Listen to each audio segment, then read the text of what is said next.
Mapagpalang araw muli, mga kaniwang. Ikaw ba yung tao na kapag niyaya ka magsimba, sasabihin mo, busy ka?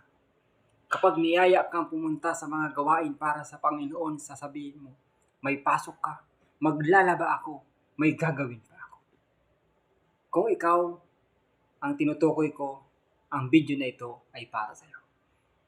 Pero bago tayo magpatuloy, para po sa hindi pa mga nakasubscribe, hindi pa po nakapollow sa aking YouTube channel, pakisubscribe niyo po ako and follow, like and share para lagi po akong updated sa aking mga bagong video.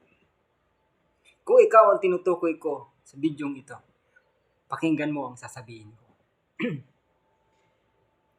Kapag niyaya ka, sabi mo lagi kang walang time. Busy ka, may pasok ka, maglalaba ka pa, o kung ano-ano pa man ang gagawin mo. Kaibigan, kaniwang, kapatid, bigyan mo ng time ang Diyos sa buhay mo. Ang Diyos laging may time sa iyo. Isipin mo, binibigyan ka niya ng proteksyon araw-araw. Iniingatan ka niya simula nang isinilang ka sa sanlibutan na ito. Pinoproteksyonan ka niya.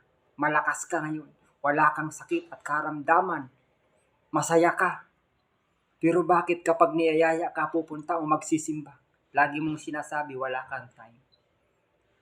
Bigyan mo ng time ang Diyos sa buhay mo. Dahil ang Diyos ay naghihintay sa atin na tayo ay lumapit sa Kanya. Kailanman hindi tayo iniwan ng Diyos. Pero ang masaklap na katotohanan, tayo ang nag-iiwan sa Diyos. Andoon na tayo sa dati nating naglilingkod sa Panginoon, pero iniiwan natin siya dahil sa mga pinagkakaabalahan natin sa buhay. Hindi masama ang magtrabaho, hindi masama ang maghanap buhay, pero bigyan natin ng time ang Diyos sa buhay natin. Kapag binigyan mo ng time ang Diyos sa buhay mo, patuloy kanyang pagpapalain sa lahat ng iyong layunin. Marahil nagtataka ka kung bakit nagtatrabaho ka araw-araw, ang araw ginagawa mo ng gabi, pero walang nangyayari sa iyo. Wala kang naiipon. Nagiging kapaguran lang ng iyong katawan. Ito po ang susi. Magkaroon ka palagi ng time sa Panginoong Hesus. Kailangan mag-set ka ng time para sa Kanya.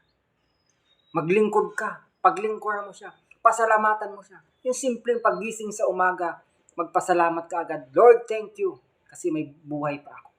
May mga tao na naturog ng kinabukasan, hindi na nagising. Kaya bawat pagmulat ng ating mata sa umaga, ang una nating bibigkasin, Lord, salamat sapagkat panibagong buhay na naman ibinigay mo sa akin. Araw-araw binibigyan ka ng lakas sa anuman ng iyong ginagawa.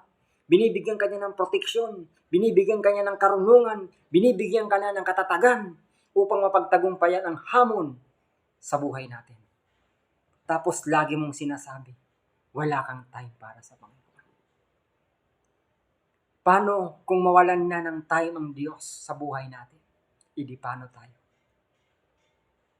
Minsan kasi tayong mga tao, naaalala lang natin ang Diyos sa gitna ng kahirapan. Kapag andoon ka na sa banig ng karamdaman, naaalala mo ang Diyos. Pero sa oras ng kasiyahan, sa oras ng kasaganahan, sa oras ng katanyagan, nakakalimutan natin ang Diyos. Aminin naman natin sa hindi, pero yun po ang totoo. Kapag mayroon kang matinding pinagdadaanan sa buhay, saka ka lumalapit sa Panginoon. Mga kapatid, mga kaniwang, ano man ang pinagdadaanan mo sa buhay, malungkot ka man o masaya, kailangan mo pa rin lumapit ang Diyos. Sapagkat wala tayong magagawa kung wala ang Diyos sa buhay natin. Ika nga sa English, we can do nothing without God. Ang Diyos ang kakumplituhan sa buhay natin. Walang halaga ang mabuhay sa mundo. Aanin mo man ang maraming pera, magandang bahay, magandang kotse. Kung wala ka naman Diyos sa buhay, ikaw ang pinakamahirap na tao. Pero kapag may Diyos ka sa buhay, ipinamamuhay mo ang kanyang salita, ikaw ang pinakamayaman na tao. Ito lang masasabi ko, bigyan natin ng panahon, bigyan natin ng oras ang ating Panginoong Hesus habang tayo'y nabubuhay.